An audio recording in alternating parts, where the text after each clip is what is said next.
everyone, Shauna Robinson from Microdose Your Wellness, and I am so excited. I'm here with one of my nearest and dearest and longest, I guess, well, I don't want to say oldest because that's not nice, but like, age me. Right, well, I mean, but I'm here with Jami at Raising Warriors of Light. I'm so excited to talk to her because she just published a fucking book. Like, that's dope. I'm just so proud of her. I'm so excited to talk to her about what she's doing. But we have known each other since 1997. Is that, yeah. Sounds about right, or 98? It's been a long time. Yeah. It was the 90s. It was the 90s. When we were using big computer monitors. We met at Yahoo, and we were doing things that, you know, it was great. It brought us together, but we bonded over our shared, I guess it was, you know, we knew that there was something else out there, and we both, you know, were very successful in the .com space and our corporate careers, but we both have made the jump to entrepreneurship and working in the healing and holistic space. So excited to have you. So good to see you. It's always fun. Thank you so much for having me. Yes. It's fun. It's fun to see you and be with you. It's so fun. I know we do a lot of video calls, but this is different. We were also in a baking together, and I still have the sweatshirt from literally it was like 20, well, it was like, yeah, it was about 20 years ago. Yeah. I'll show you the back. Sorry. I had a nice collection of about can you guys 15 these Sprokettes. Yeah. We used to ride old Schwinn's around San Jose and get mimosas, and it was a lot of fun. It was a lot of fun. It was a lot of fun. So I can't believe I still have this sweatshirt. I just moved too, and I found it. I was like, oh my God, I'm seeing So Jami. jealous. I'm so jealous. But enough about that was fun. And if you guys have any questions about that, let us know. We'll totally ride old Schwinn's with you. But anytime. But I want to dive into, like, you know, what you've been doing, and, you know, you made this leap from the corporate space, and you've written a book, and you've published an article, and, you know, how did you get started in this? I mean, like, you've always been into the healing arts, and you know, you are a massage therapist and all of that stuff, but, you know, now you're doing something called Sintara, and, like, how did you find your way into that? Yeah, so, like, to your point, like, working in corporate for 15 years, I knew that something wasn't right. It just didn't feel like it was in alignment for me. And so I always was sort of seeking something else, didn't know what it was, and really didn't find it until I became a mom. And I realized, like, everything shifted, and, like, prioritization of things shifted, and I realized that life is too short to spend time in a space that, I mean, as much as the comfortable salary, you know, helped us in the Bay Area, like, I mean, it was so nice, but, like, I just realized, like, you know, spending an hour and 40 minutes in a commute on the way home, missing dinner with my boys, just wasn't where I wanted to be. And so when my oldest son entered TK and was having some behavioral issues, I actually sought out some support from an energy healer named Githanjali Hemp, and she founded Sintara System. And it was my foray into, like, the world of energy, although I already sort of knew. In high school, I just remember talking to somebody about, like, how you really have control over moving energy in a room, and, like, how you can manifest things. So, you know, I kind of just had this knowing, but, like, watching her work with my son, and she was untangling something, and he was drawing on the ground. He literally started, like, spinning on the ground. I'm like, wow. And, like, she was untangling something, and his body was just responding. And so it was, like, really magical to watch. And I knew that, like, somehow I wanted to be involved in this work, and it literally took years for me to get on the path. And I did a lot of healing with her directly, more healing with my son, but I just started to bring more awareness to these our energetic bodies, and, like, what we hold in our bodies, and, like, what we bring through our ancestral lineage, and, like, how our childhood traumas impact our day-to-day. And so I became really fascinated in diving deeper into, like, how this really affects our children, and how we're showing up as parents, and how we're being called to show up as parents with this, you know, what I deem the children of the new generation. You know, these children that are very sensitive, they're very tuned in, they're very wise, they're coming in, you know, with so much knowledge and so much passion for the world around them, and wanting to, you know, you see all these children today, like, that are, like, literally giving up the comforts of their childhood to go be crusaders for various movements they're passionate about. And so, like, started to really dive in about, like, how can we show up as parents and be more present and be more support our children in the ways that they need to be supported to sustain the level of connection that they come into this world with. And so through that, I found that, you know, healing ourselves as parents, and, like, really doing the work ourselves, opens pathways for our children to do the same, and it sort of invites them to stay rooted in what they know, because it's sort of like the more embodied that we become, the more embodied they stay, and it's really such a beautiful thing. And so I actually, Githanjali offers a two-year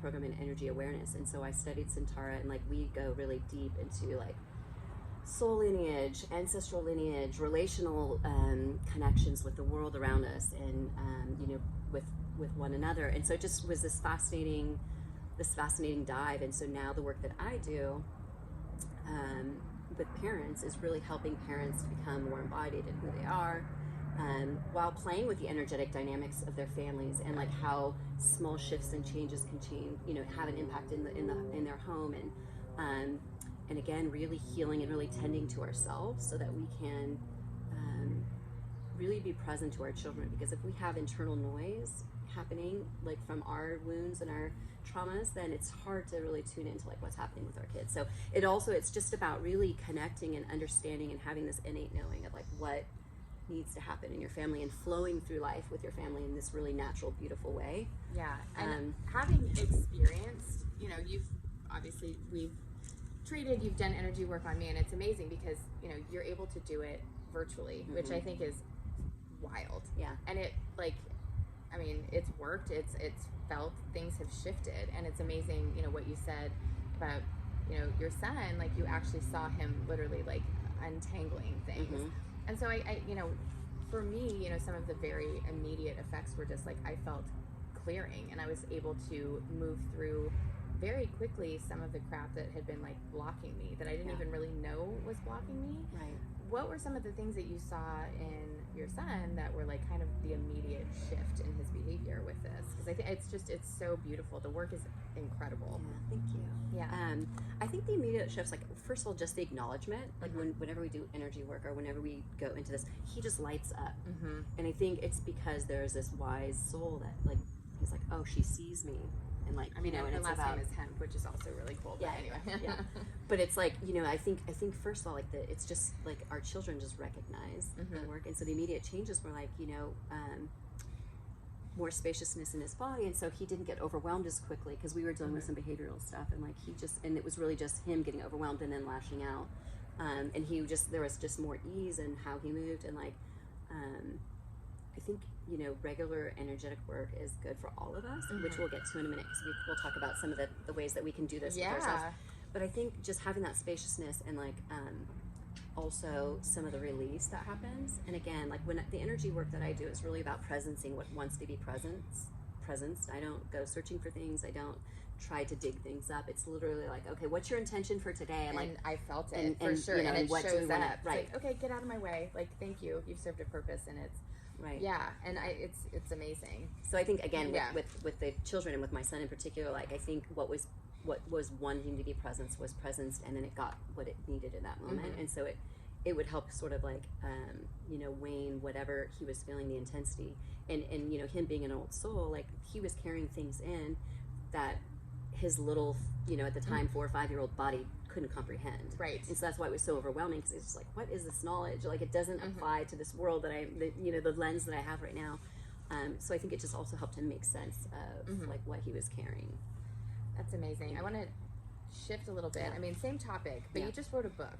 Yes. And you just like sat down and did it. You were like, I'm doing this. I'm writing a book. You self-published. You funded it. Like I could not be more proud of you. And I just like, it's amazing. I mean, writing a book is like, everybody's like, I've got a book in me, and you're like, yes, and I'm gonna do it. Yeah. Let's talk about your book. Like, what was the process like about that? Amazing. Like, it's a little plug. Yeah, and I just got my copy. I'm not a parent. I have some plants that I'm hoping that they're gonna stay alive.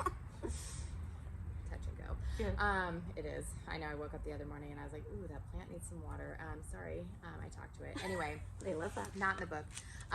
But about your book, I mean, you had something, and it, like, I know that it was a labor of love. I know that it didn't just like spew forth, but like it kind of did. It kind of did. I mean, like when we were talking about it, you're like, I wrote it, and it was like literally, I felt it was like 2 months, and it was 8 weeks. Yeah, which is insane. Yeah. So what was that like, and what is it about, and so what can people take away from it, and where can they order it, and all that fun So it's stuff. called Raising Words of Light, but to your point, like it's intended for parents, and like really cultivating deep connections with your children.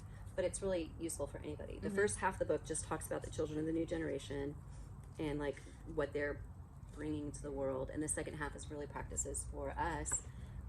But really, it's for anyone. It doesn't have to be a parent, because the practices are about, you know, healing old wounds and recognizing behavioral patterns that might be like passed through ancestrally, and also cultivating more self-awareness.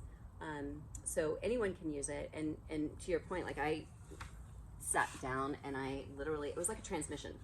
It literally came through my fingertips. Some of it, like especially the first part of the book, which was about the children, like I reread some of it and it would like light me up. I'm like, wow, like this is great. But I'm like, I honestly, no, I like, in some of it, I'm like, I don't even remember writing this, because it was just sort of flowing through me, which, you know,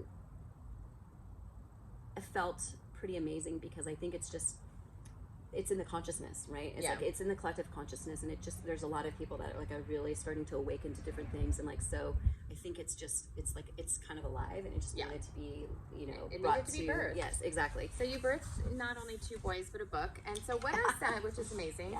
So what are some of the key takeaways of the book? So I think, again, like it's really about self-healing, and it's about tending to the parts of us that want to be tended. And like sometimes as parents, for sure, we get triggered by our children, and so that's one of the telltale signs that like something's happening. Like you start to feel physiological changes in your body, and so it's bringing more awareness to like what's going on in your body. And then like, you know, is this reaction bigger than the situation at hand? Oftentimes it is. And so it's a good indicator that like, okay, this is something of mine that I need to tend to. So rather than perpetuating the cycle of hurt by spewing, you know, onto our children, it's like, okay, I'm going to take responsibility for what's happening and tend to it.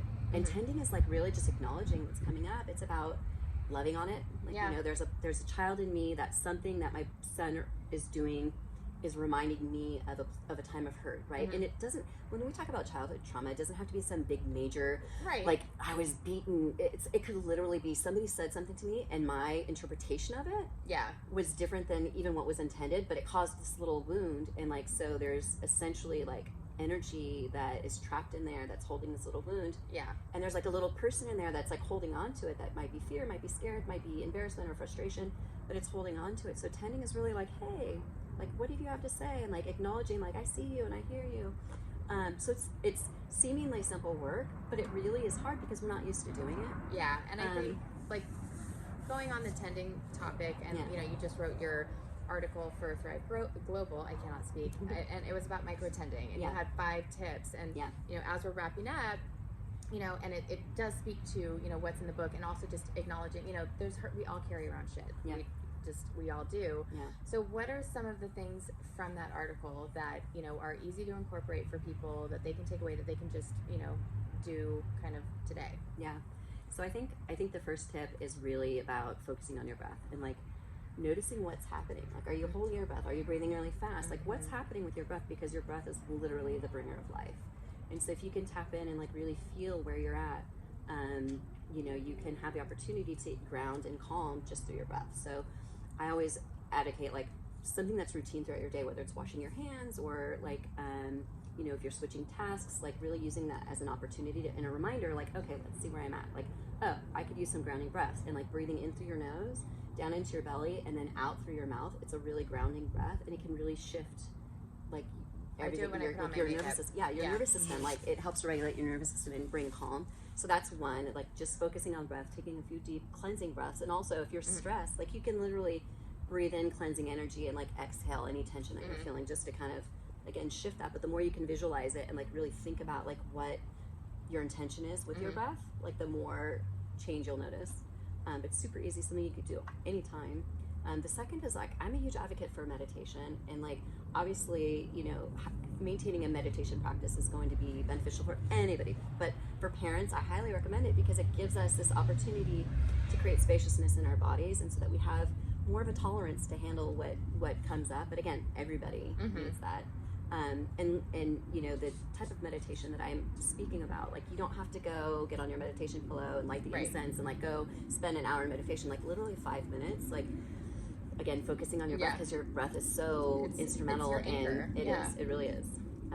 But just focusing on your breath and like just trying to like take this opportunity to like breathe in spaciousness into your body, and really just focus on, you don't have to clear your mind. A lot of people think like, oh, well, my mind is racing. You want to definitely try to stop the chatter, like the monkey mind. If it's reeling, like you could acknowledge what's happening, but like the focus is on your breath, and it'll naturally help you sort of kind of push pause for a minute. So I that you count can the exhales to kind of give my mind a job, you know? Totally. Inhale, and then matching those is always good. Like, like count to 4 or 5 as you inhale, and then it's same as when you exhale. But giving your body the opportunity just to like be for a moment, and like just to like recalibrate and like bring stability in. Again, it calms the nervous system, so it just gives you an opportunity to like reset. It's like one of the greatest gifts we can offer ourselves, really. Little love notes to the body. Totally. And I guess if I had to choose the third, it would be probably to choose a nourishing snack. A lot of times when we're stressed or we're harried, we like grab whatever we can, sugar-laden, processed. It's like quick and easy. I'm just going to get it, and then I'm going to grab it and go. If we can make a smarter choice that maybe has a little bit more sustainable nutritional energy, then like it's going to help us stay anchored and like tending to our bodies in those ways, like it pays back tenfold. I mean, granted, like we're not perfect. Like I am the first. I mean, it's easy, and I have 2 young boys, and so we're often on the go, and like I pack little snacks for them, and so oftentimes I'm like, oh, I'll just eat this, Z-bar because it's like probably not the best. I mean, it's probably better than some choices. It's less bad, but yeah, for sure.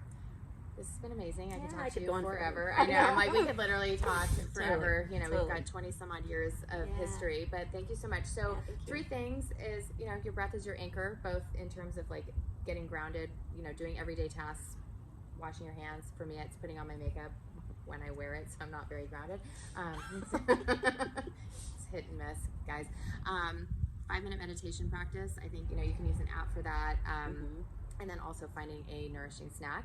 You can find Jami on Instagram at Raising Warriors of Light. You can buy her book. You can read her article on Thrive Global. And I look forward to seeing you guys next time. Thank you so much.